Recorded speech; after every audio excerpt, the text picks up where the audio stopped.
대외 변수를 감안하면 내년 불확실성이 커질 가능성이 있다. 김동연 경제부총리가 내놓은 진단입니다. 10년 만에 증시안정펀드를 조성하는 이유인데요. 이 펀드 5천억 원으로 어떤 효과를 기대할 수 있을지 이중근 기자가 짚어봤습니다. 증시 전문가들은 코스피 2000은 심리적인 수치일 뿐 기업 실적 등 시장 펀더멘털과는 별다른 관련이 없기 때문에 2000선 붕괴 자체엔 큰 의미를 두긴 어렵다고 말합니다. 하지만 빠른 하락세는 문제입니다. 이달 들어 코스피는 15% 정도 떨어졌는데 같은 기간 미국과 일본은 물론 중국이나 인도 등 신흥국과 비교해도 하락폭이 더 큽니다.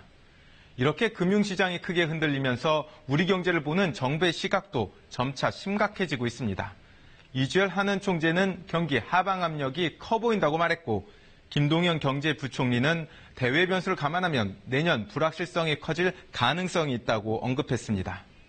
최근까지도 증시 변동성은 크지만 건전성에 문제가 없다던 정부가 10년 만에 다시 증시 안정펀드를 꺼내든 이유입니다.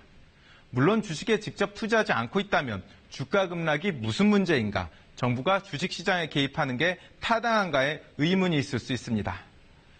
그런데 금융시장이 불안하면 소비 심리가 위축되고 또 기업들의 돈줄이 막혀 실물 경제에도 직접적인 타격이 됩니다. 그런데 증시안정펀드 과연 효과가 있을까요?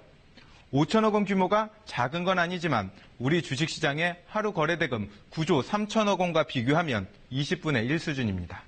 그래서 직접적인 부양 효과는 제한적이다. 하지만 투자 심리 회복엔 효과가 있을 것 같다는 게 대체적인 평가입니다.